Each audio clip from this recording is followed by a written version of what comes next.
Phone বন্ধ করেন, phone কি জন্য ফোন বন্ধ করেন। ওরা মিছিল করছে ওই চিল্লার থেকে, ওরা ধানে শীষ করছে ঘোরা ঘোরা করে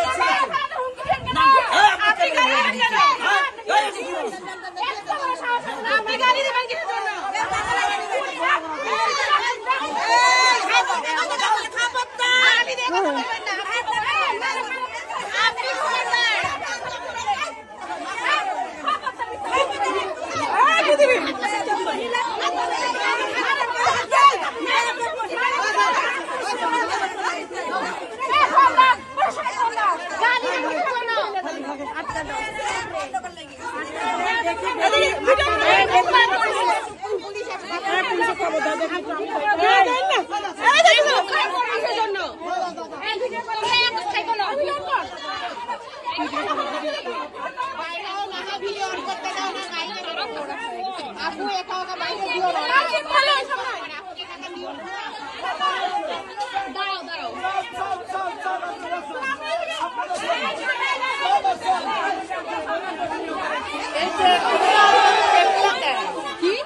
আমাদের কি করব, কি করতে পারি? তাহলে আমরা সাধারণ জনগণের নিরাপত্তা কোথায়?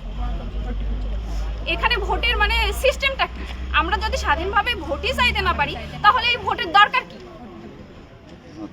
ঢুকছি সবাই মিলে হচ্ছে ভোট চাওয়ার জন্য। তো ভোট চাওয়ার পরে 4-5টা বাড়িতে আমরা ভোট চাইছি খুব ভালোভাবে। তারপরে আমাদের হচ্ছে দেখে মিন্টুরা আরও সব অনেকেই ছিল, তারা মিছিল শুরু করছে। সেন্টু ছিল, ওরা মিছিল শুরু করছে। মিছিল শুরু করার পর মানে আমাদের কয়েকজন সামনে গেছে, তাদের বাধা দিছে, তাদের বলছে যে ভোট চাওয়া যাবে না এখানে।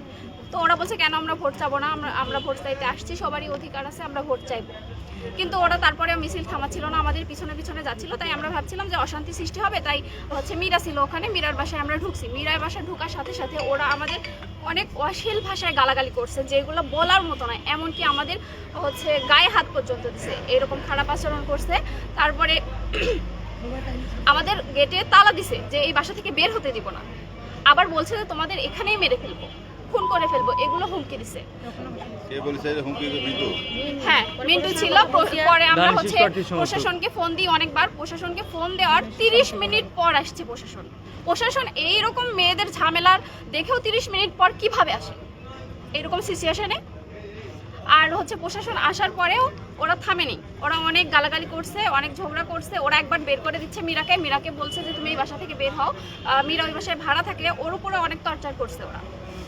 আর মীরাকে হুমকি দিছে। ইভেন মীরা আমাদের সঙ্গে নিয়ে আসছি মীরাকে, যেহেতু ওর হচ্ছে ঝামেলা করতে পারে, নিরাপত্তা নাই মীরার, তাই মীরাকে আমরা নিয়ে আসছি। ফার্স্টে আমাদের একদল আগে গেছিলো, আমরা পরে গেছি। তো আমি যাচ্ছিলাম, ওখান থেকে লাল জ্যাকেট পরা একজন, উনি হচ্ছে মিন্টুর ভাই সেন্টু। উনি ফার্স্টে আমাকে বলছে হচ্ছে কুত্তার বাচ্চা, দেন বলছে শুয়োরের বাচ্চা। এটুকু বলার পর ওখান থেকে মিন্টু আসে, অনেক আজে বাজে কথা বলছে। তারপর উনি ওখানকার প্রত্যেকটা মহিলা ওই পাড়ার আমাদের গায়ে হাত তুলছে, ওর ফোন কেড়ে নিছে আমাদের। তারপরে হচ্ছে ওখানে আমার ওনাটা নিছে, নিয়ে ওখানে তারপরে প্রশাসন আসলো 30 মিনিট পর। উনি এসে উল্টা আমাদের উপর চোটপাট দেখাচ্ছে। উনি বলতেছে যে উনি কি করবে, উনাদের লোক একে, আমরা ওখানে সবাই মেয়ে, একটা ছেলে নাই। ওই যে মিরাপুর বাসায় গেছি, ওখানে কোনো ছেলে নাই। উনি আমাদের প্রশাসনও আমাদের পক্ষে ছিল না, ওখানে আমাদের লাইফ রিস্ক। ওনারা আমাদেরকে বের করে দিচ্ছে বাসা থেকে, গেটে তালা দিছে, বের করে দিচ্ছে। ওখানে প্রত্যেকটা ফ্যামিলি আমাদের বাসায় রাখবে না। আমরা ভোট চাইতে গেছি, প্রথমত আমরা ভোট চাইতে গেছি, ওরাও গেছে, আমরা কিচ্ছু বলিনি। ওরা ওখানে মিছিল করতেছে, আর দোষ পরে সব দোষ আমাদের যে আমরা অন্যায় করতেছি। প্রশাসন আসলো, শুনলো, শুধু নিয়ে চলে আসলো আমাদের, এর বাহিরে কিছু না।